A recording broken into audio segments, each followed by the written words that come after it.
A small Japanese town on a beautiful coast lives a peaceful and ordinary life, but some fanatical sectarians have awakened an ancient god to life. The end of the world is not far off. Against this apocalyptic backdrop, our hero or heroine, discovering a talent for detective work, begins to investigate 5 very strange incidents that have shaken their hometown. For each investigation, the hero is given a tiny key which will eventually allow them to access a mysterious lighthouse. And there, the gameplay is as follows. You choose a specific story to investigate, explore related locations, and get involved in various situations trying to select the optimal outcome from a drop-down list. Depending on the outcome, you gain or even lose necessary items, gain or lose stats, spells, allies, and experience points. The hero progresses, earning experience and the ability to increase specific stats, for example agility, strength, perception, etc., earn useful perks, and improve essential attributes such as stamina or reason. The game suggests which location to visit. They will be circled, but it's not mandatory to strictly follow these hints. You can explore other places, especially as a part of additional quests. However, the number of locations you can visit during one investigation is limited, and the results can vary greatly. Events are random, some are specific to certain stories out of the 5, while others occur regularly during your investigation of mysterious phenomena in general. There is combat, which earns you experience points. Fighting is not always necessary. You can run away from everyone except bosses. Combat requires a sequence of actions, each with its own duration, and they must fit within a time scale. Yes, that white bar under the scary face is indeed the time scale. The ancient god is present in the game not just for show, but brings doom to the world, measured in percentage.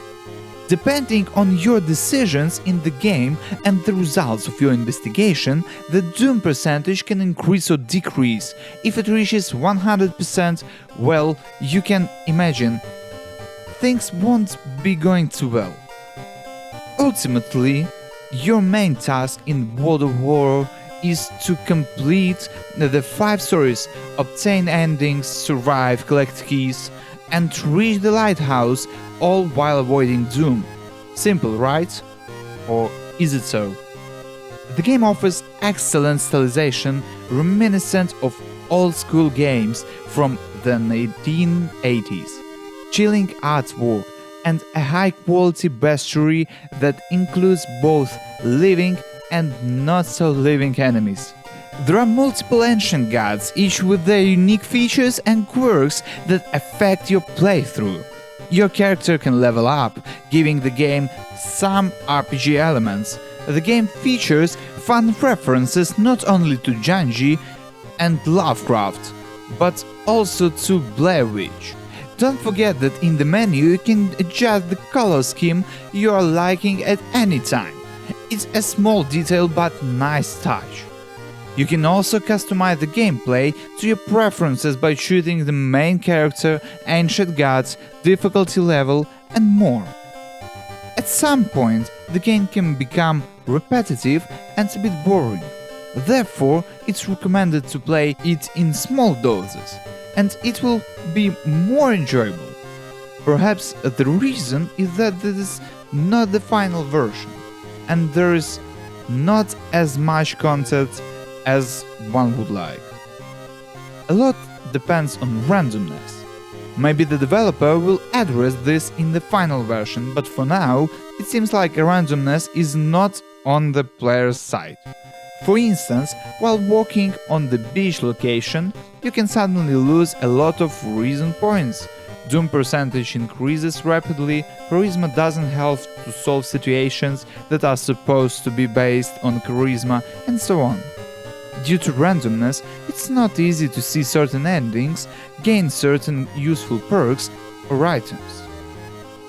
The game features magic, but at this stage they are not very useful because they deal a lot of damage and consume precious reason points, which already deplete quite fast. The controls and combats may not be very intuitive, so you might need some time to get used to it. Finally, World of Horror might not be for you if you are not a fan of retro-style games. However, in my opinion, there are no major drawbacks, and overall they do not diminish the enjoyment of this game, originally and genuinely eerie indie horror game. That's all for today. If you like this video, hit the like button. Don't forget to subscribe and hit the notification bell if you want to know about my new videos. See you soon.